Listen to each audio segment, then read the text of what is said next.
waa BBC oo idin kala hadlaysa mawjadaha gaagaaban ku FM-yada magaalooyinka qaarkood iyo internetka ciwaankayagu yahay bbcsomali.com.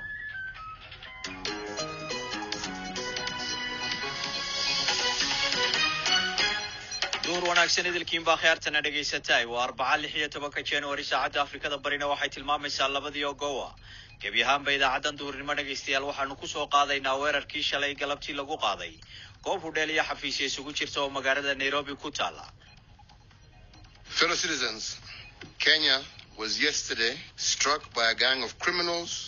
I can now confirm the security operation at Dusit Complex is over and all the terrorists eliminated. kaasi waxa uu ahaa madaxweynaha Kenya oo sheegay in ciidamada nabadgelyadu soo afjareen howlgalladii dad badan ay soo badbaadiyeen dableydii weerarka ahaydna ay wada dileen. farax lamaana ayaa barnaamijka soo saaray aan Axmed Nagaashiina waan idin la socodsiinayaa duur wanaagsan saaxiibayaal.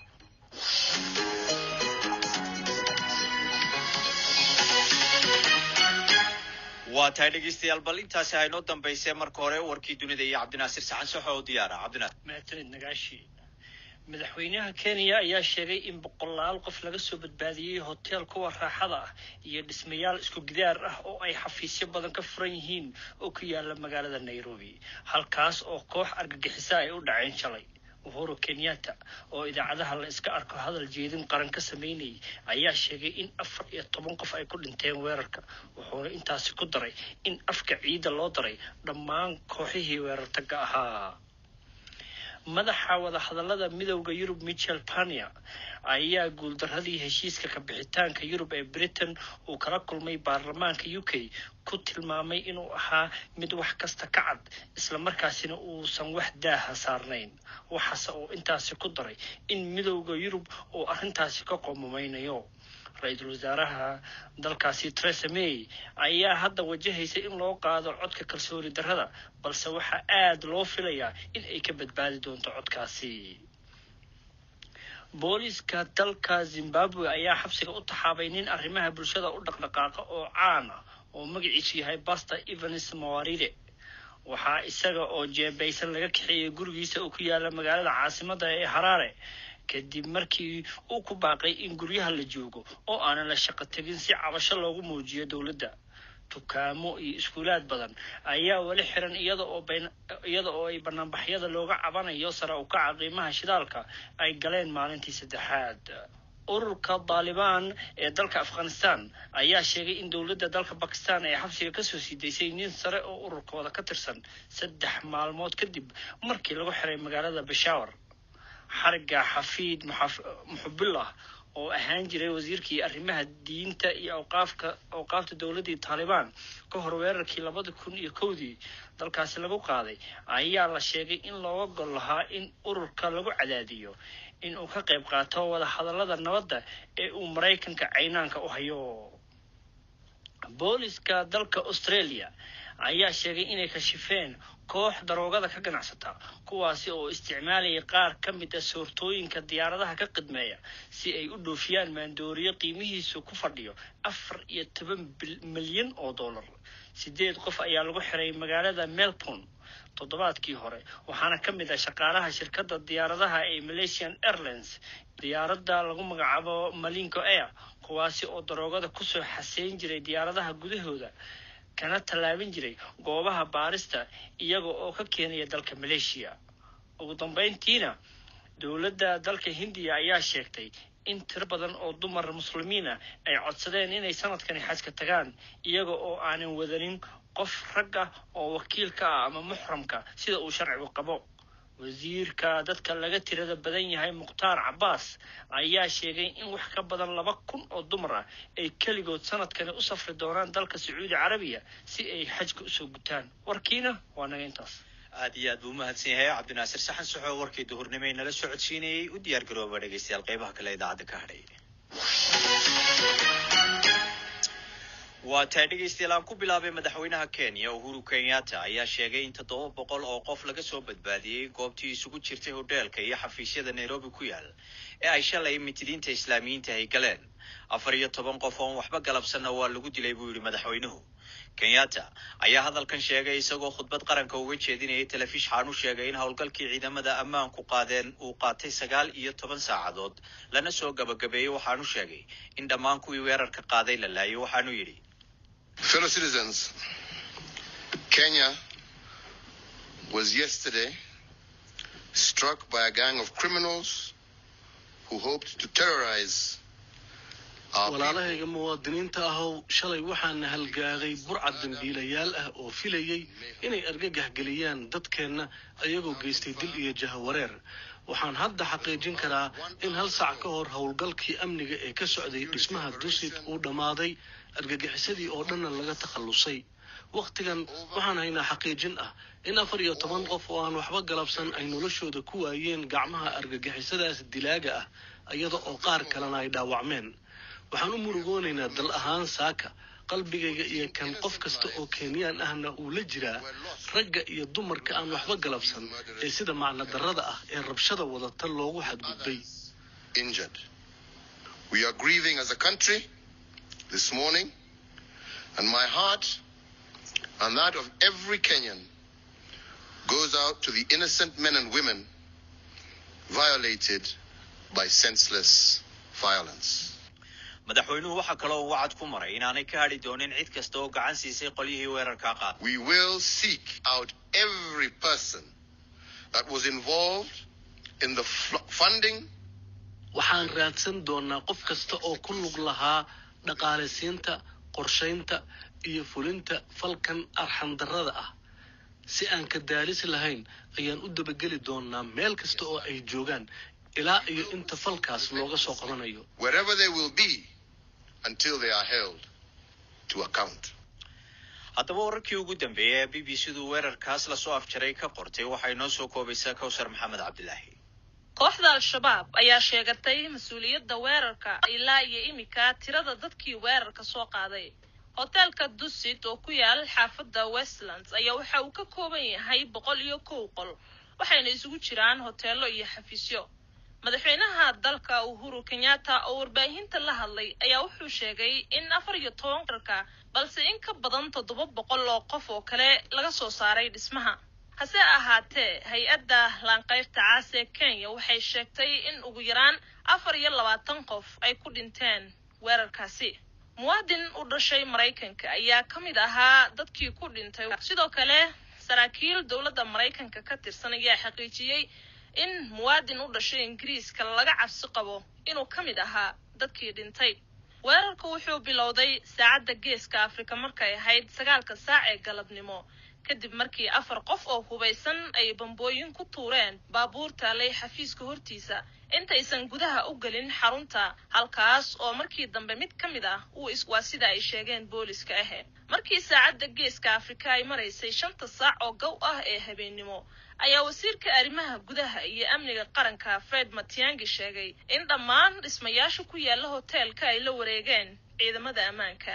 ciidamada ammaanka ayaa gudaha u galay dhismaha, halkaas oo dadkii gudaha ku jiray markii la soo qaaday weerarka ay cabsi darteed uga dhuumanayeen kuraasta iyo miisaska hoostooda iyo sidoo kale musqulaha. Kenya ayaa dhowr jeer oo hore waxaa ka dhacay weeraro argagixiso badan ka dhacayay deegaanada u dhow xuduudda Soomaaliya. bishii Sebtembar ee sanadkii 2013 mintidiinta al-shabaab ayaa galay Westgate oo ah goob lagu tukaamaysto oo ku taal Nairobi, waxayna halkaasi ku laayeen dad rayid ah oo halkaasi ka tukaamaysanayay. 2 sano kadib al-shabaab ayaa geysatay weerarkii ugu dhimashada ay ku dhinteen qiyaastii 150 qof kadib markii ay weerar ku qaadeen jaamacad ku taal magaalada Garissa. maydka dadkii ku dhintay weerarka ayaa waxaa la geeyay xarunta Chiromo, halkaas oo la dhigo meydadka.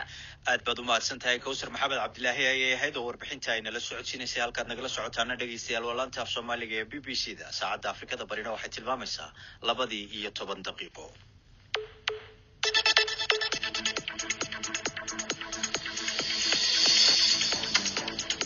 dhagaysa BBC Somali mobile-kaaga raadiyaha iyo online-ka bbcsomali.com. waa tahay dhegaystayaal haddaba weerarada lagu qaado goobaha ay bulshadu isugu timaada ee Kenya ku yaala tan iyo markii 2011 ay ciidanka Kenya Soomaaliya galeen waxaa had iyo jeer sheeganayay ururka Al-Shabaab. Cabdishakuur Casoowe ayaa dib u eegay weeraradaas iyo xilliyadii ay dhaceenba.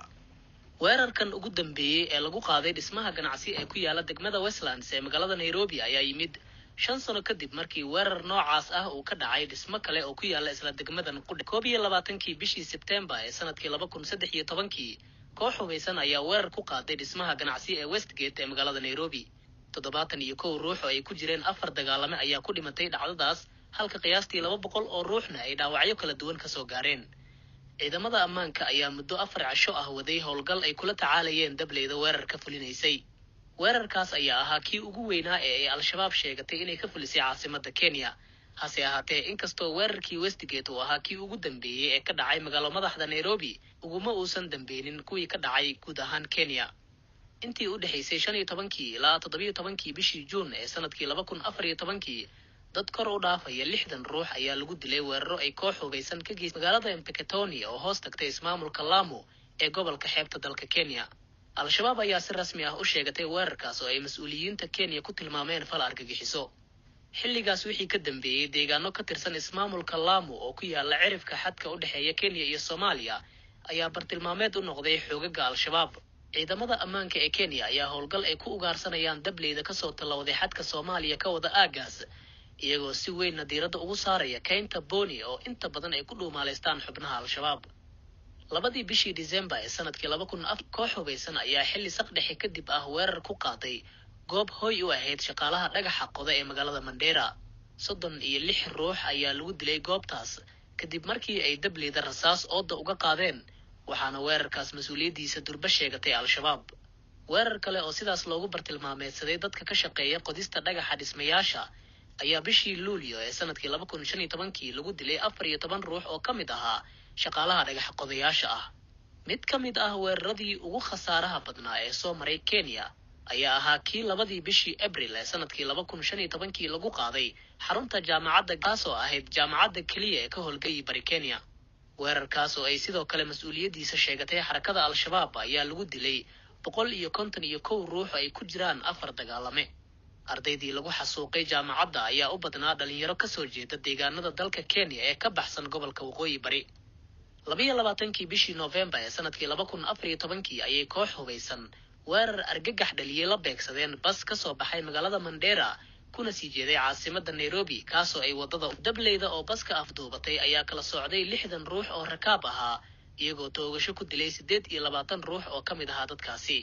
kooxda Al-Shabaab oo dusha u ridatay mas'uuliyadda weerarkaas ayaa sheegtay inuu argoosi u ahaa howlgallo baaxad leh oo ay ciidamada ammaanka Kenya ka fulinayeen masaajidyo ku yaala magaalo xeebeedka Mombasa iyagoo ku ugaarsanayay xubno lagu tuhunsanaa inay xaq jirin yihiin. waxaa ka dambeeyay weeraro kale oo lagu beegsaday macallimiinta aan deegaanka ka soo jeedin taasoo sababtay in guud ahaanba ay macallimiinta tayada leh ku yaraadaan gobolka Waqooyi Bari. aad iyo aad buu mahadsan yahay Cabdishakuur Casoowe ayaa warbixinta inala socodsiinayay dhegaystayaal. bal haatana qaar ka mid ah dhegaystayaasha oo wararka arrintaas iyo weerarka shalay lagu qaaday hoteelka Kenya ku yaalay kala socday BBC-da ay aragtidooda ka dhiibanaya ayaa waxay yiraahdeen. السلام عليكم ورحمة الله وبركاته. بهذا BBC دون السلام يا سيدة ونتيجين مقعد سعودي حسن أو شوكت نيروبي. هذا كهذا فكر كيجا وفل فالحن وأنا فل لقى أرجع حي وأرد بحاول وعبس قليل ومنت الصوماليين because هدي وحكد عن نيروبي وسبيشلي أي شكتان كوحة صومالية كتجالمة إذا لا أتاجريو أو لا صار فوق كوادتك الصوماليين لنا دبعتيو بشر الصوماليين هي حالة وحيسلا دحين بس عبسي والفرابضن وأنا كفر حسنها إن الصواف شري ويركز إن شاء الله إن إلهي وحنكرتشين إن إلهي إنه دبكي سيشركي سنة قبل باديو إلهي إنه أمد الصومالية أو كحجابه دبعتين طلبوا السماين يوم مركي واحد عن شعب الصوماليين. سلام الله عليك BBC مغاي مبل رئي فيصل محمد بكال أكونول مقالة بيدبا حارونتا كونفور قلبات runtii haddii fikirkay ku dhiibada dagaalkii shalay la ka qaaday hotelka Kiali ee Nairobi ee Kenya runtii may bahay mid khasaare shay iyo dhibshay wadadi balse may ba muuqatay intii may leedahay dowladda Kenya iyo ku gaabaday ammaanka magaalada lis airport intii may leedahay dhinin isku dhigdi oo may leedahay ammaankii ama baan sugayn waayo milo bulshada roogdo iyo intii la weerar oo la gala taasna mees airport intii ammaankii may leedahay wili may leedahay faraha la kahay balse dowladda Kenya oo ka guuleysatay may leedahay intii ku biyan dadkii meelo galeen waana bogaadiye may balaha hadhawaaye BBC mahasinidiin. Assalaamu calaykum BBC Soomaali magacaygu waa Xasan Sugo oo jooga South Africa haddii aan aragtidayda ka dhibto in weerarkii lagu qaaday in hotel ku yaala Nairobi in anigu weerarkaas ilama ahan in uu ka duwan yahay weeraradii aan hore uga barnay oo lagu qaadi jiray hoteelada oo ka dhici jiray dalkeena Soomaaliya in sidoo kale weerarada noocan oo kale caalamka way ka dhacaan laakiin halkan waaba in yasran yahay maadaama ay 10 qofood ay ku dhinteen laakiin anaka boqolaal baa nooga dhimato marka weerarkaas oo hoteelada lagu qaado marka waxaan leeyahay weerarada noocan oo kale tood wax micno ah oo ka duwan kii dalkeena ka dhacay malaha marka sidaas bay aniga ila tahay. السلام عليكم ورحمة الله وبركاته مقعيق وعبد الوهاب ضيب شرطامة عبد الجيسي دقن حرمت قبل كأوضل إيه مقالة بورما أنا جو حيرتها ويركاس لو قاضي هوتيل كميدا عاصمة النيروبي دلك كينيا إني عضين يسو إن عيد مدى كينيا آني فوجنين بوليسكوغا عيد مدى عادية يكو سردون كتونا وحسلو باهيسي وحاسي أوردن لوغو هرتغو إن عيد مدى كينيا وديار قروبان إني ودن kooga xasladaan ay Soomaaliya ku anducoon lahaayeen inay nabad ka dhalinayaan oo ay ku jiraan ciidamada AMISOM ee 22,000 ee askari ku dhow ee 2007 ilaa maanta xal ka gaari la xaalka Soomaaliya dejinala waxa Kenya la gudboon in ay ciidamadeeda kala baxdo Soomaaliya ammaankeegana sugato. qaar ka mid ah dhageystayaasha BBC-da ay kuwaasi haayeen oo aragtidooda ka dhiibanayay weerarka lagu qaaday xarunta ku taala magaalada Nairobi ee dalka Kenya oo aragtidooda noo soo dhiibay. waa tahay dhageystayaal halkaad weli nagala socotaana waa BBC.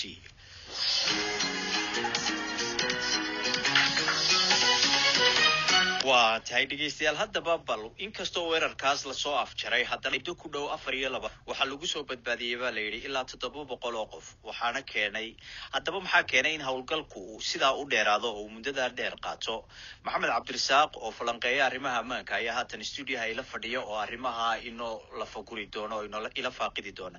Cabdirasaaq maxaa kalifay inay muddada dheer ay ku qaadato ciidamada nabadgelyada Kenya inay ku soo afjaraan howlgalka?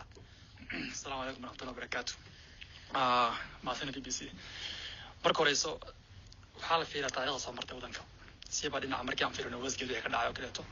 وزجد وياك خشوط دربي قاطي. ورسوق علي. ورسوق الوقت دربي قاطي. مركا عن فيرنا أبغى أقول وحي وزجد ولا فوضى هذا. دولة كينيا. ويا مركا في مرسح مسيسين.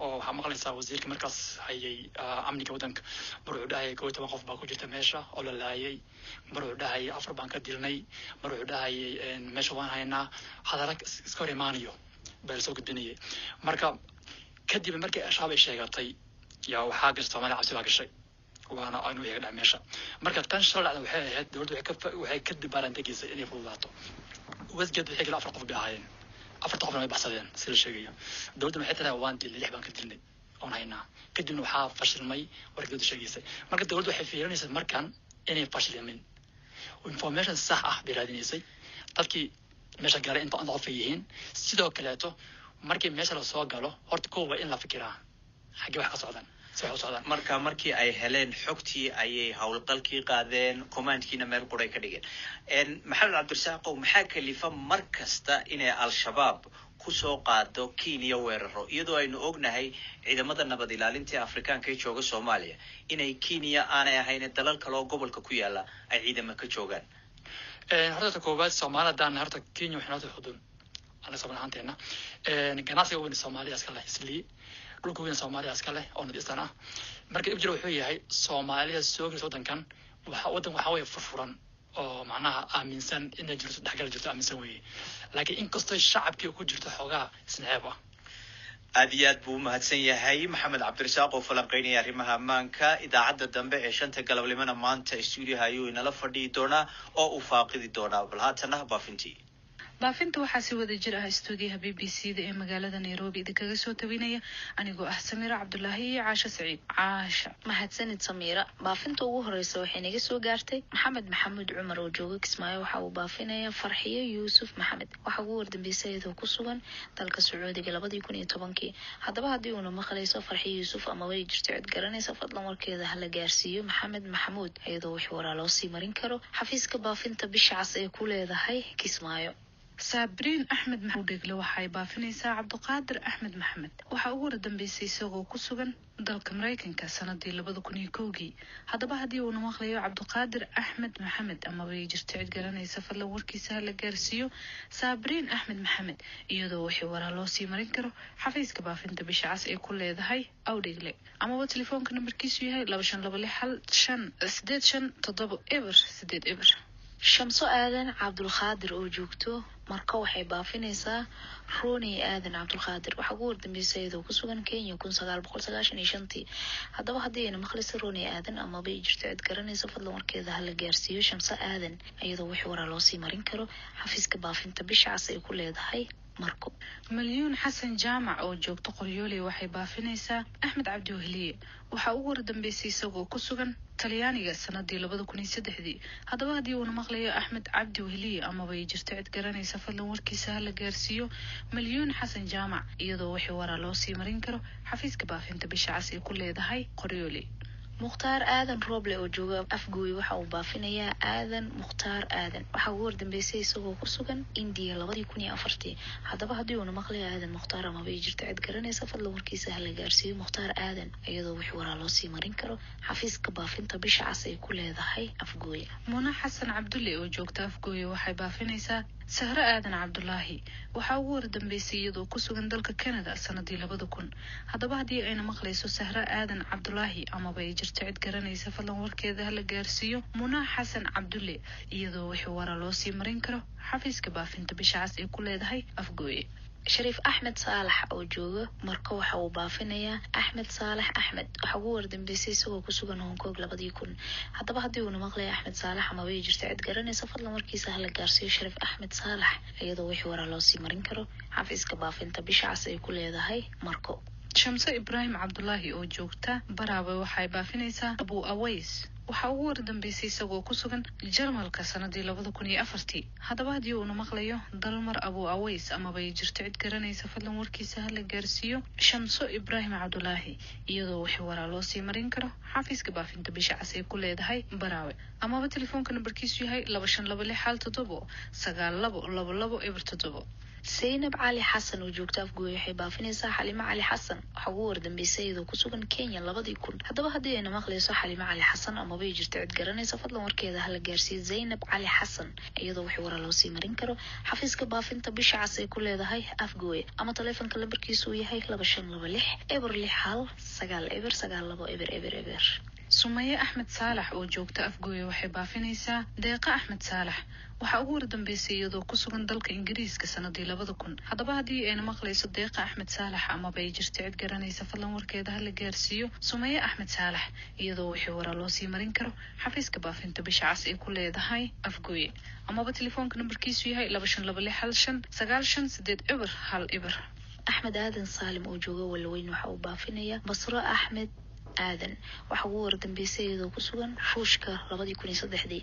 haddaba haddii ay maqlayso Basro Aadan ama bay jirto cid garanaysa fadlan warkeeda hala gaarsiiyo Axmed Aadan iyadoo wixii waraa loo sii marin karo xafiiska baafinta bisha cas ee ku leedahay Walweyn ama telefoonka lambarkiisu yahay 2526 Sahra Cabdulle Siyaad oo joogta Baraawe waxay baafinaysaa Hodan Cabdulle Siyaad. waxa uu wardambeysay iyadoo ku sugan Holland sanadii 1994. haddaba haddii haddii ayna maqlayso hodan cabdulle siyaad amaba ay jirto cid garanaysa fadlan warkeeda ha la gaarsiiyo sahro cabdulle siyaad iyadoo wixii waraa loo sii marin karo xafiiska baafinta bisha cas ay ku leedahay baraawe amaba telefoonka nambarkiisu yahay 2522 axmed aadan mukhtaar oo jooga walaweyn waxa uu baafinayaa salaad axmed war dambeysay isagoo 994 haddaba haddii uuna maqlayo salaad amaba ay jirto cid garanaysa fadlan warkiisa ha la gaarsiiyo axmed aadan mukhtaar iyadoo wixii waraa loo sii marin karo xafiiska baaf leedahay marko ama telefoonka lambarkiisu uu yahay 2526 maryan cabdi abuukar oo joogta walaweyn waxay baafinaysaa faadumo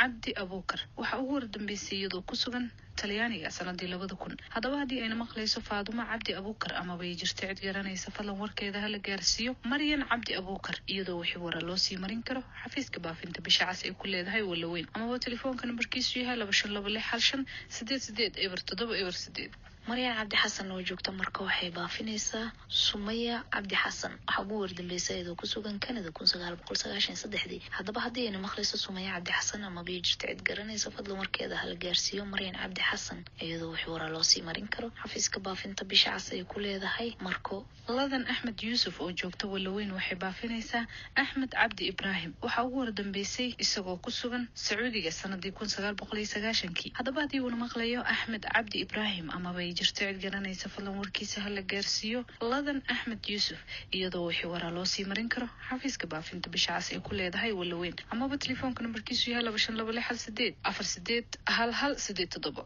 khadiijo muuse cabdulle oo joogta afgooy waxay baafinaysaa xaliimo muuse cabdulle waxa ugu wardambeysay iyadoo ku sugan Liibiya 2000 haddaba haddii ayna maqlayso xaliimo muuse cabdulle amaba ay jirto cid garanaysa fadlan warkeeda ha la gaarsiiyo khadiijo muuse cabdulle iyadoo wixii waraa loo sii marin karo xafiiska baafinta bisha cas ay ku leedahay marko ama telefoonka lambarkiisu yahay 2526555849 mursal ibraahim cabdi oo jooga afgooy waxa uu baafinayaa haashim mursal ibraahim waxa uu wardambeysay isagoo ku sugan ingiriiska sanadii 1994 haddaba haddii uuna maqlayo haashim mursal ibraahim amaba ay jirto cid garanaysa fadlan warkiisa ha la gaarsiiyo mursal ibraahim cabdi iyadoo wixii waraa loo sii marin karo xafiiska baafinta bisha cas ay ku leedahay afgooy amaba telefoonka nambarkiisu yahay 2526 malayka aadan cabdi oo joogto walaweyn waxay baafinaysaa Daynaba aadan cabdi waxa ugu wardambeysay iyadoo ku sugan Canada 2004 haddaba haddii ayna maqlayso Daynaba aadan cabdi ama bay jirto cid garanaysa fadlan warkeeda ha la gaarsiiyo malayka aadan cabdi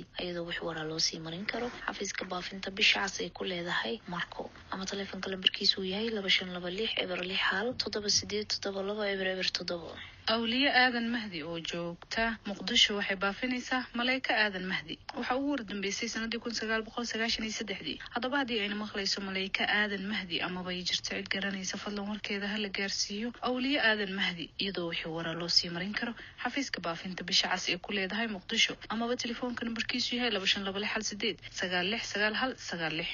cabdulaahi cali dhaqane oo jooga afgooy waxa uu baafinayaa axmed cali dhaqane waxa ugu wardambeysay isagoo ku sugan India 2000 haddaba haddii uuna maqlayo axmed cali dhaqane ama bay jirto cid garanaysa fadlan warkiisa ha la gaarsiiyo cabdulaahi cali dhaqane iyadoo wixii waraa loo sii marin karo xafiiska baafinta bisha cas ay ku leedahay Dobley amran maxamed salaad oo joogta muqdisho waxay baafinaysaa mahad salaad warsame waxa ugu wardambeysay isagoo ku sugan Ethiopia sanadii 2013 haddaba haddii uuna maqlayo mahad salaad warsame ama way jirto cid garanaysa fadlan warkiisa ha la gaarsiiyo amran maxamed salaad iyadoo wixii waraa loo sii marin karo xafiiska baafinta bisha cas ay ku leedahay muqdisho rajab axmed ramaasan oo joogo walaweyn waxa uu baafinayaa axmed rajab axmed waxa ugu wardambeysay isagoo ku sugan Canada 2003 haddaba haddii uuna maqlayo axmed rajab ama way jirto cid garanaysa fadlan warkiisa ha la gaarsiiyo rajab axmed ramaasan iyadoo wax waraa loo sii marin karo xafiiska baafinta bisha cas ay ku leedahay walaweyn faadumo xasan axmed oo joogta muqdisho waxay baafinaysaa caasho maxamuud axmed waxa ugu wardambeysay iyadoo ku sugan dalkani Kenya sanadii 2001 haddaba haddii ayna maqlayso caasho maxamuud axmed ama way jirto cid garanaysa fadlan warkeeda ha la gaarsiiyo faadumo xasan axmed iyadoo wax waraa loo sii marin karo xafiiska baafinta bisha cas ay ku leedahay muqdisho amaba telefoonka nambarkiisu yahay 2526 salaad yuusuf xuseen oo jooga Gulweyn waxa uu baafinayaa Maryan Salaad Yuusuf waxa ugu wardambeysay iyadoo ku sugan Hong Kong 2000 haddaba haddii ayna maqlayso Maryan Salaad ama bay jirto cid garanaysa fadlan warkeeda ha la gaarsiiyo Salaad Yuusuf iyadoo wax waraa loo sii marin karo xafiiska baafinta bisha cas ay ku leedahay Gulweyn baafinta ugu dambeysana waxaa inaga xasan axmed oo joogto muqdisho waxay mar kale baafinaysaa jeelow qaasim maxamed waxaa ugu wardambeysay sanadii 1990 haddaba haddii uuna maqlayo jeelow qaasim maxamed amaba ay jirto cid garanaysa fadlan warkiisa hala gaarsiiyo faadumo xasan axmed iyadoo wixii waraa loo sii marin karo xafiiska baafinta bisha cas ee ku leedahay muqdisho amaba telefoonka nambarkiisu yahay 2526 baafintiin maanta waa naga intaa idaacadiina intaasaanu kusoo gabagabaynaynaa shanta galabnimo ka hor sidaas iyo nabadgelyo